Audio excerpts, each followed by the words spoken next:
तो hello and welcome to इन्फॉर्मेटिकोस। तो दोस्तों, सूडान में एक सिविल वॉर चल रहा है। आप लोगों को तो अच्छी तरीके से पता होगा, वहाँ से एक अपडेट आ रही है जो अभी मैं आपको बताऊंगा।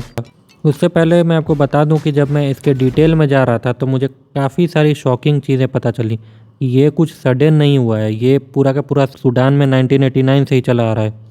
खैर, अभी जो टसल चल रहा है वो आप लोगों को अच्छे तरीके से पता है, वो आर्मी और पैरामिलिट्री के बीच में चल रहा है।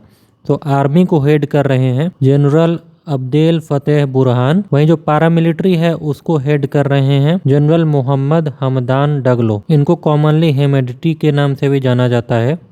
तो अभी जो संघर्ष चल रहा है उसमें एक लेटेस्ट अपडेट आई है। वो लेटेस्ट अपडेट मैं वीडियो के लास्ट में बताऊंगा। उससे पहले थोड़ा बैकग्राउंड बता देता हूँ। देखिए, आपको अच्छे तरीके से याद होगा कि पिछले दशक में पूरे के पूरे अरब में एक अपराइजिंग चल रहा था सत्ता के खिलाफ। तो उसी टाइप का प्रोटेस्ट जो है वहाँ के सूडान के जो प्रेसिडेंट हैं उनके खिलाफ भी हुआ था। तो उस समय के प्रेसिडेंट का नाम था उमर हसन अहमद अल बशीर, जिनको कि 2019 में प्रोटेस्ट जब शुरू हुआ तब वहाँ की पैरामिलिट्री और मिलिट्री ने मिल करके एक तरह का कू कर दिया और उनको सत्ता से निकाल करके जेल में डाल दिया। अब आप सोच रहे होंगे कि भाई के साथ बहुत बुरा हुआ, लेकिन ये जो भाई हैं जिनका नाम है उमर हसन अहमद अल बशीर, जिनको सन 2019 में सत्ता से निकाल करके जेल में डाला गया, एक्चुअली इन्होंने खुद ऐसा ही काम किया था 1989 में। उस समय इन्होंने डेमोक्रेटिकली इलेक्टेड एक सादिक अल महदी नाम के प्रेसिडेंट थे, उनको हटा करके सत्ता पे कब्जा किया था। उसके बाद से सुनने में आ रहा है कि फर्जी इलेक्शन चलते रहे पूरे सूडान में और ये 30 साल से बैठे हुए थे सत्ता पे काबिज होकर के। खैर, इनको जिस समय हटाया गया उस समय आर्मी को लीड कर रहे थे lieutenant general Ahmed Awad Ibn Auf. और उस समय जो रैपिड सपोर्ट फोर्स है, जो वहाँ की पैरामिलिट्री फोर्स है, उन्होंने भी भरपूर साथ दिया आर्मी का। अब जब ऐसा इन्होंने किया तो ऑब्वियस सी बात है कि इंटरनेशनल प्रेशर इन लोगों पर पड़ा। तो इन्होंने एक आई वॉश के लिए एक ट्रांजिशनल सोवेरेनिटी काउंसिल की स्थापना कर दी। ये कुछ भी नहीं था, ये एक सिविल मिलिट्री यूनिटी गवर्नमेंट था, जिसको कि एक प्राइम मिनिस्टर जो कि सिविलियन बैकग्राउंड के थे वो हेड करने वाले थे। अब्दुल्ला हमडोक इनका नाम था। अब आप समझ सकते हैं ये सिर्फ एक फेस सेवर था और कुछ नहीं, एक डमी बैठा दिया गया था।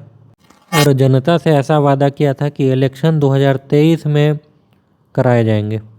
लेकिन देखिए, 2023 तो दूर, 2021 के अक्टूबर में ही जो उस समय आर्मी चीफ थे अब्देल फतह अल बुरहान, उन्होंने हेमेडटी यानी कि अभी जो आरएसएफ के चीफ हैं मोहम्मद हमदान डागलो, उनके साथ ही इन्होंने फिर से टॉपल कर दिया था सिविलियन गवर्नमेंट को और कह दिया था कि अब कुछ नहीं होगा, अब जाओ तुम लोग, अब यहाँ पे मिलिट्री रूल होगा।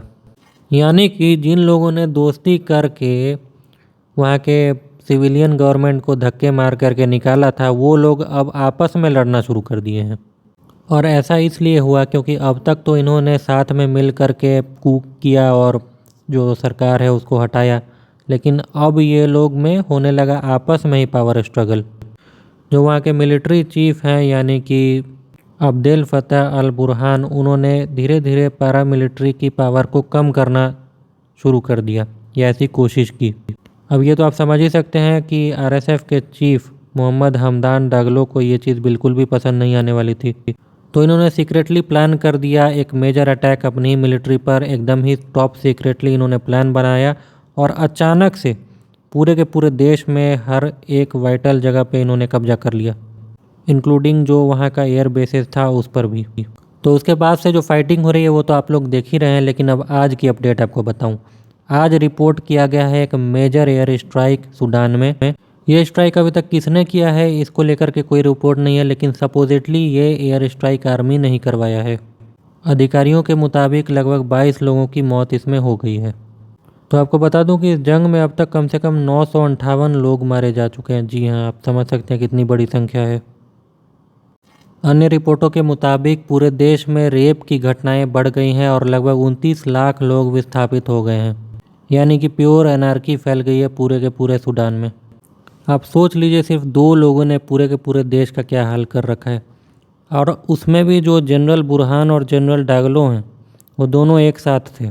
दोनों ने मिलकर सत्ता की मलाई काटी, लेकिन एक बार जब सत्ता हाथ आ गई तो बुरहान साहब सोच रहे थे मैं तो सेना का अध्यक्ष हूँ तो मुझे थोड़ी सी ज़्यादा पावर होनी चाहिए। तो उन्होंने क्या किया कि पैरामिलिट्री का पावर घटाने लगे थे। अब देखिए रिज़ल्ट यही होगा। तो बेसिकली आप समझ गए होंगे कि ये लोग किस प्रकार के ज़ॉम्बी हैं। ये लोग अपने देश को कैसे खा रहे हैं, आप लोग अच्छे तरीके से देख ही रहे हैं। इन लोगों के लिए कोई भी नेशनल वैल्यूज़ नहीं है। माइनॉरिटीज़ को प्रताड़ित करना है, और जब माइनॉरिटीज़ नहीं हो तो आपस में ही लड़कट के मर जाओ, यही इन लोगों की थ्योरी है। आपका क्या कहना है इस वीडियो पे, काइंडली मुझे कमेंट में ज़रूर बताइएगा। साथ ही साथ इस चैनल को सब्सक्राइब जरूर कर लीजिएगा।